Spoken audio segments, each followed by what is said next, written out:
Case dismissed. We weren't going to steal his old car. We were just going for a joyride. I'll joyride you numbskull. Now get inside. Ow! There! Let out! A boy buried in the sea starts down the trail of delinquency. What are the home factors? And what can the law do for him before it's too late? What can happen to have his case dismissed?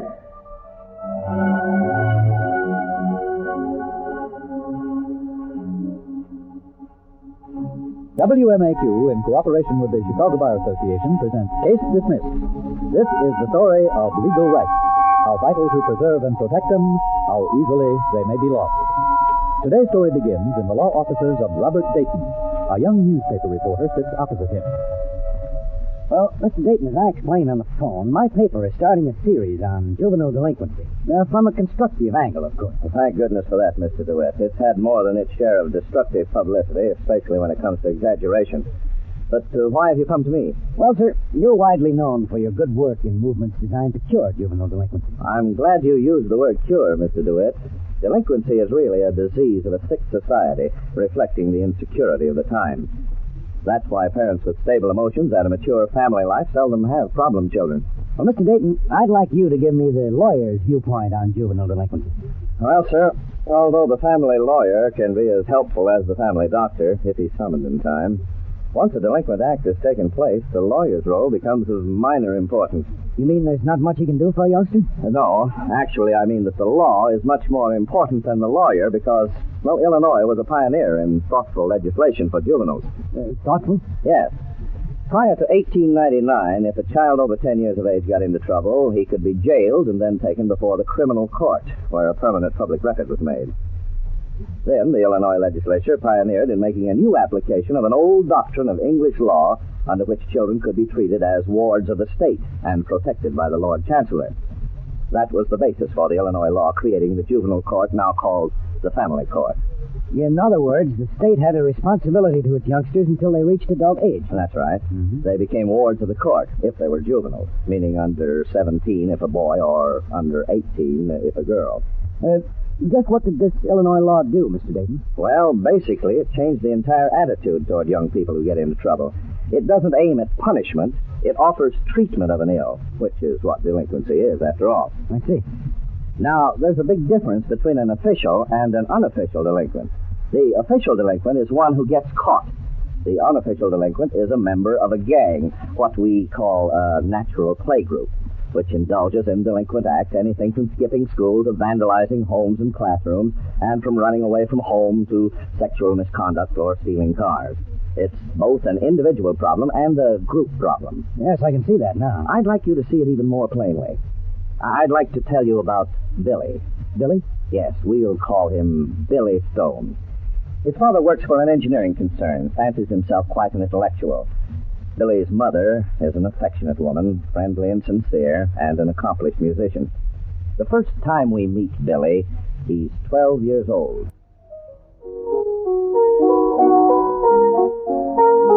Lydia! Lydia! Yes, Carl? Would it be asking too much for you to cease that infernal racket? But, Carl, I get so little time at my piano. The evenings... That's the way we'll keep it, Lydia. The only reason I bought this home with the extra bedroom was so that I'd have a place to go in the evenings to read my books. And what comes crashing through the walls? Your piano music. But, Carl, I only play the piano for diversion. If you'd just come out of that room of yours once in a while, be a part of your family. I don't want to be a part of my family. Heaven knows I have better use for my idle time than to spend it with a wife whose only topic of conversation is the latest trashy romantic novel, and a son who's both a weakling and a dull student. But it's true. I set up a punching bag outfit for Bill in the basement. He takes a couple of swipes at it and forgets the whole thing. Then I try to interest him in a chemistry test. After one experiment, it's too much trouble for him. The same thing happened to the mineral collection. I take time out to help him as a father should, and he doesn't even appreciate it. But you're so short with him, Carl. One mistake and you're telling him how wrong he is, how dull. Well, he is. Bill is a total loss when it comes to learning. Carl, he can hear. What difference? The boy will never amount to anything. He isn't interested in anything worthwhile. But he wants to learn to play the piano. I said worthwhile. And don't let me catch you teaching him that sissy's hobby. Do you understand, Lydia? I understand, Carl. And another thing, you can just tell your stupid gang of friends they needn't come over here tomorrow night. I won't waste my valuable time talking their inane small talk. I don't choose to be bored. Tell them to stay home. But, Carl, that's not fair. They're nice people, and if you'd just come out of that cave of yours and stop being a hermit, you'd enjoy them. Hermit, eh? Well, it's the only worthwhile existence I can find in this dull family.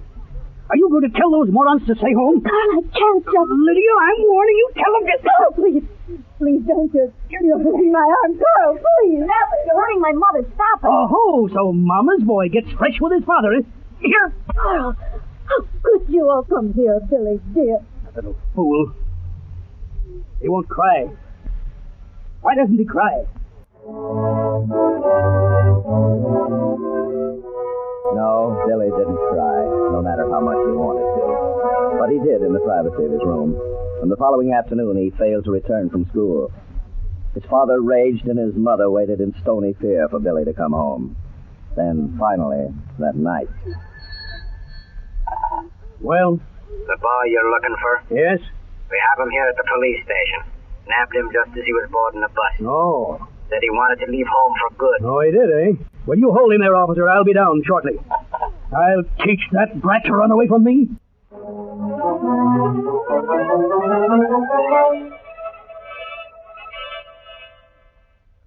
Billy's father taught the boy in no uncertain terms.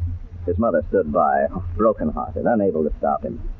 Shortly after this, she began having violent headaches and returning to her room for long periods of time, a semi-invalid. And Billy? Well, young Bill's confidence gradually disappeared. He lost all faith in himself as his father continued to heap scorn on him, regarding him as a slow-witted youngster with no future whatever. You know, it's hard to believe there are fathers like that. Yes, it is, Mr. DeWitt. Bill's record begins to show reports of truancy now. Well, not serious in themselves, but danger signals of an unstable young fellow. Mm-hmm. A year later, when Billy was 13, the Stone family moved to a new home, this time in an industrial suburb of Chicago. There, the emotionally upset boy fell in with a gang of young delinquents. Well, the influence of his new companions began to show up at home now. Vulgar language and more defiant attitude, a secretive, evasive manner. He began using every trick he knew to stay out later and later with his gang. His mother became more upset, and his father more viciously domineering than ever before. Trouble was in the air, and it wasn't long in happening. Yes? Oh, it's you, Mr. Gardner. Is this your boy, Stone? Billy? Yes. What's he been up to? Plenty. I caught him with another kid driving out with my car. The other kid got away. They were stealing the car. What? We weren't going to steal his old car. We were just going for a joyride. I'll joyride you, you numbskull. Now you get inside. Ow! Got it out! Inside there. I'll take care of you later.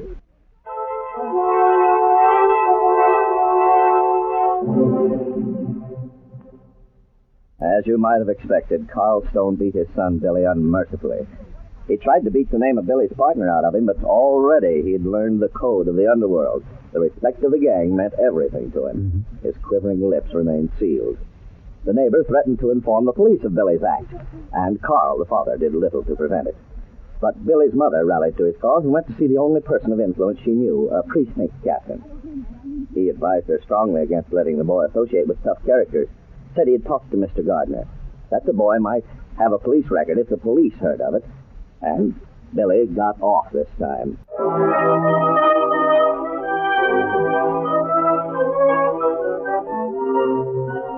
His few remaining privileges taken away by his father, Billy's existence at home became more and more bitter. To make matters worse, the domestic discord between father and mother increased. Billy turned more and more to his gang, and he began using every ruse in the book to get out of his house and join them in the evening. Sometimes he succeeded, but often his father discovered the secret and thrashed him for it. Kept close to home, Billy found little to occupy his idle hours. To encourage his interest in music, Lydia Stone bought a phonograph for her 13-year-old son and warned him to play it in his room only when his father wasn't home. Billy did his best, but one day he slipped.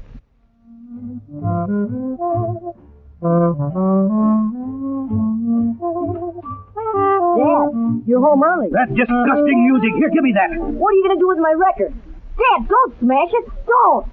Where did you get this infernal machine? It was given to me, but somebody gave it to me. Give it to me. No. I said give it to me.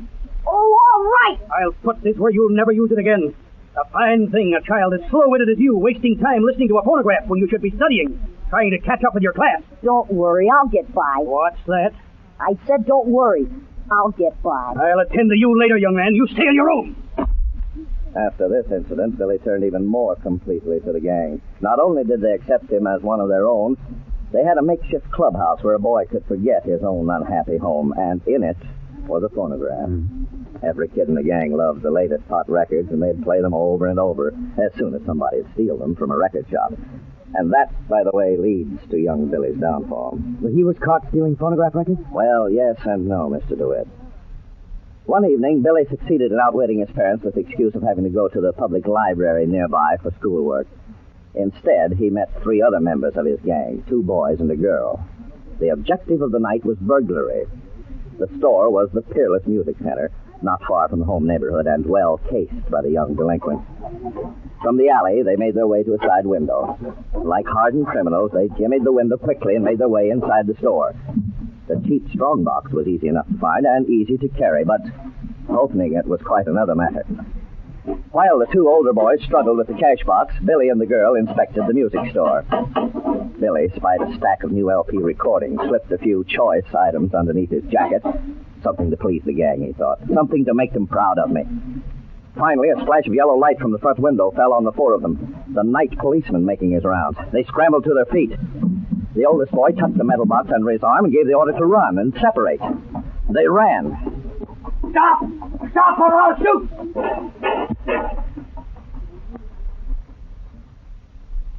Billy Stone ran all the way home, then paused outside to catch his breath before entering, fearful of causing suspicion.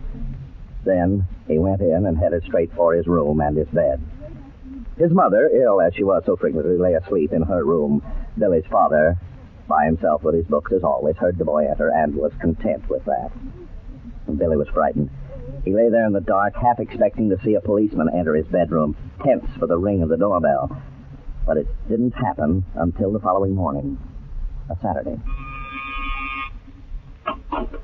Are you Mr. Carl Stone? Yes, officer. You have a son, Billy Stone? That's right. What's he done, officer? I wonder if I could see him, sir. I'll get him, officer. What's he done? There's been a burglary in the neighborhood, sir. We only know he's been seen with a bad bunch of kids. I'd like to question him, please. Certainly, I'll go get him right away, officer. The police officer questioned Billy at length about his friends and his activities of the night before, but he learned little. It was incredible that a 13-year-old child could be so steeped in the code of the criminal. But the officer wasn't taken in. He knew his juvenile delinquents, and so he took steps to double-check Billy's story. Billy, I found these phonograph records in your room. Where did you get them, son? Well, tell the officer, or I'll... Take it easy, sir. Billy, where did you get these records? A friend gave them to me. I see. When did this friend give them to you? I think it was about a month ago. Who was this friend, son? I don't know. It was Charlie. Charlie Smith. You're lying. You don't know any Charlie Smith. How do you know?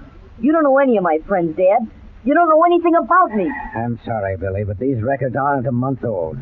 They have the Peerless Music Center stamp on the back of the album. You see, they were taken from the Peerless Music Center last night, weren't they, son? Well, speak up. Answer the officer. Billy, you're going to have to come with me. I suppose you're taking him to the police station? No, sir.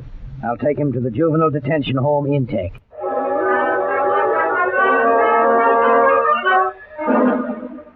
The Juvenile Detention Home intake is part of the juvenile court building, and there the treatment for Billy's affliction began. Not punishment, mind you, but treatment. These are friendly, well-trained social workers who toil only for Billy's betterment, in a quiet, confidential way at all times.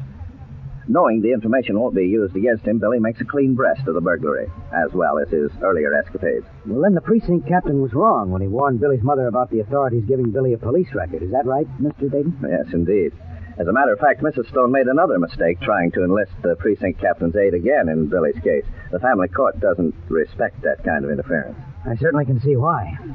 Well, the following day, Billy was scheduled to appear before the complaint department of the juvenile court. His parents were notified and were asked to appear with him before the staff of social workers making the initial determination of the case. That was when they asked me to represent them. As you might have expected, the father preached and the mother sympathized, and never once did the two get on common ground.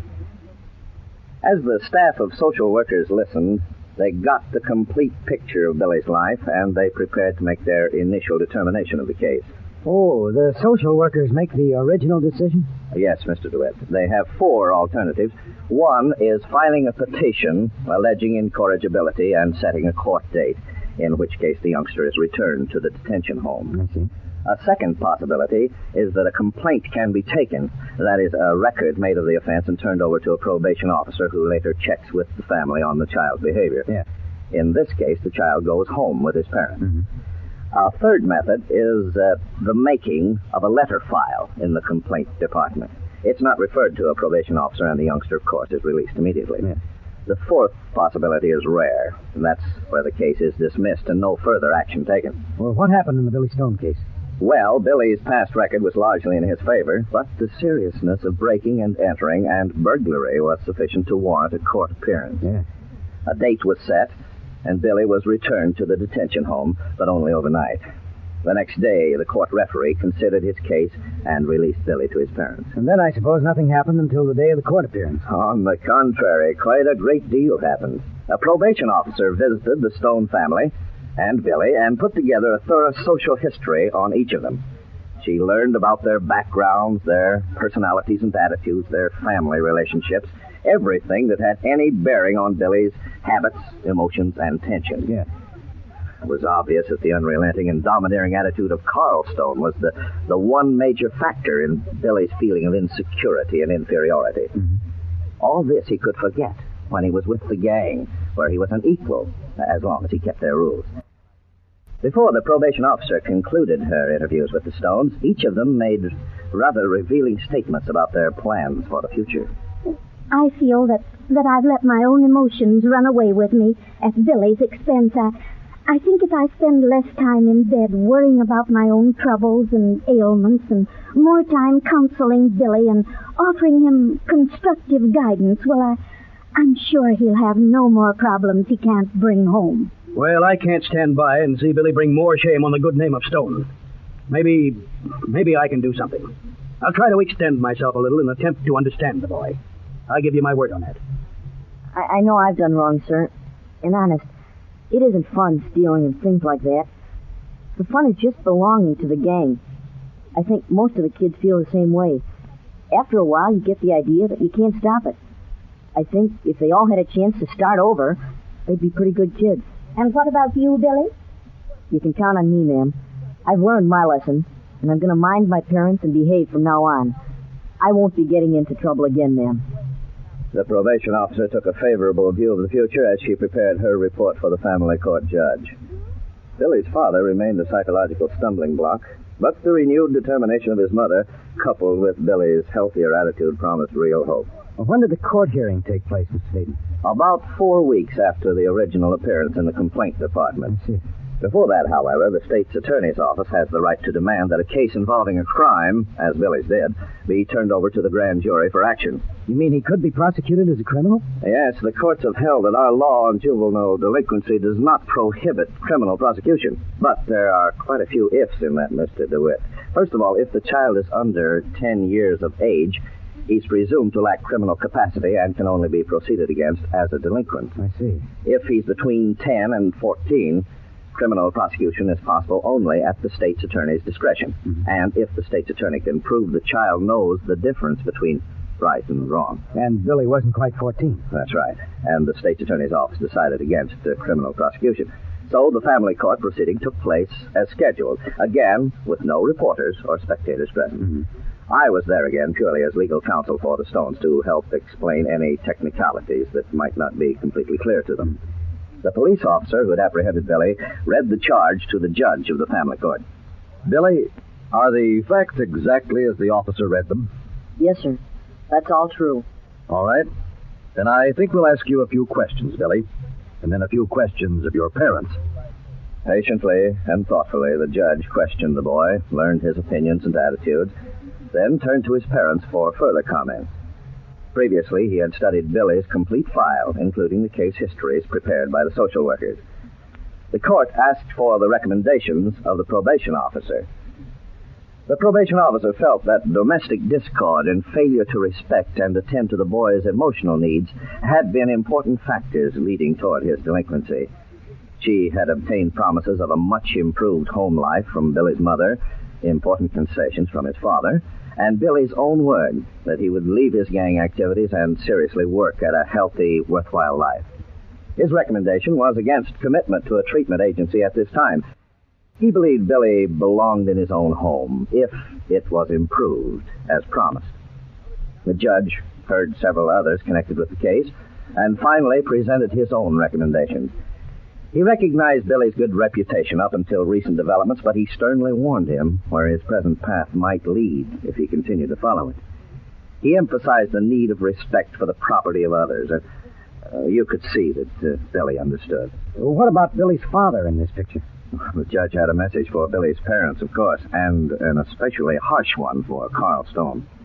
Carl Stone, it is neither the duty nor the wish of the family court to involve itself with the normal relationship of families or of one member of a family with another. But when such actions lead to antisocial developments, we must interfere, and if necessary, take action. Now, there's little doubt in my mind that your unfeeling attitude of smugness and actual hostility toward your son, your unwillingness to build and preserve a happy home life, have been prime causes for his downfall. There's nothing in his past record or in his educational tests that show the subnormal intelligence you claim. I'm going to send Billy home with you and Mrs. Stone. In 6 months, I want you to appear here in court again. Meanwhile, the probation officer will call on you once a month. If this boy of yours doesn't find the security and recognition necessary to keep a growing young fellow off the streets and away from destructive gangs, then not only will Billy answer to me, but you, Carl Stone, will answer to me in full. Is that clear to you? Yes, Your Honor.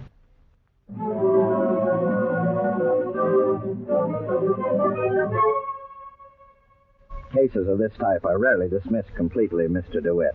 However, there were 2 other alternatives for the judge. He could have committed Billy to the newly organized Illinois Youth Commission for further study of his case and possible commitment to the Illinois Training School at St. Charles. Or he might have referred Billy to a special school or farm for a period of time with Billy's parents paying the cost. Well, did his decision to send Billy home work out? Yes, it did, Mr. DeWitt. Billy straightened out wonderfully, and most of the thanks goes to Mrs. Stone, who had developed his home life and training. Carl Stone's only contribution has been to halt his domineering attitude toward the boy and his mother. His company has put him on the road, and I suppose you might say his absence from the scene has been helpful in a negative sort of way. Well, the important thing is that Billy Stone is back on the right path. Exactly, Mr. DeWitt. And Illinois' intelligent approach to the treatment of their young wards can be thanked to a large extent. While it's true there is quite a maze of laws, courts, and institutions, the new Illinois Youth Commission has greatly improved the situation. It's good to know that in our state, the constant aim today is true justice for our juveniles.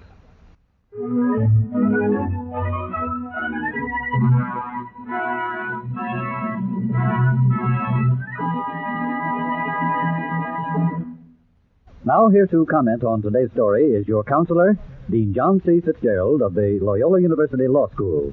Dean Fitzgerald. In addition to the immediate threat of delinquency to society, there is still another danger which most youngsters do not realize. That is his future. Many times a chance to succeed in a trade, business, or profession can explode overnight when your childhood record comes back to haunt you. That is the reason why family court proceedings in delinquency cases are not recorded. That is also the reason why it is important to hire a lawyer if your child is involved in legal trouble. He can offer good counsel that may well prevent future occupational tragedies. If you do not know a lawyer, get in touch with the Chicago Bar Association. The association offers, as a public service, a lawyer reference service which will refer you to an attorney. In addition to this, the Chicago Bar Association has a special committee on juvenile delinquency and adolescent offenders, whose purpose is to keep an ever-watchful eye on legislation and administration of justice pertaining to juveniles. May I point out, as always, that the legal points in today's story were based on Illinois law and may not apply in your state. I must remind you, too, that the facts in your situation will probably differ from the facts presented in our story. This difference in the facts may change the application of the law. With this afternoon's story, our Case Dismissed series comes to a close. We hope that these programs on your legal rights and how to protect them have been helpful and enjoyable to you.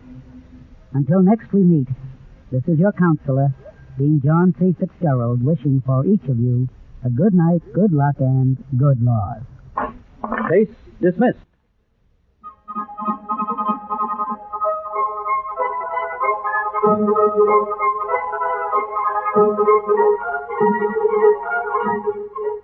Case Dismissed has been written by Robert Carman and is based on information supplied by the Chicago Bar Association and its lawyer members. All characters were fictitious, and any resemblance to any person living or dead is purely coincidental. Members of the cast were Gretchen Thomas, Stanley Gordon, Jack Lester, Harry Elders, Carlton Cadell, and Jerry Garvey. Case Dismissed is produced by Betty Ross. Direction is by Herbert Leteau. Musical effects were transcribed. Sound by Tom Evans. Engineering by Dan Hozak. This is Lee Bennett speaking on behalf of the Chicago Bar Association and station WMAQ, thanking you for listening to our broadcast and for your letters and comments about the series. We hope you'll join us again next fall when we hope to bring you more stories about your legal rights on Case Dismissed.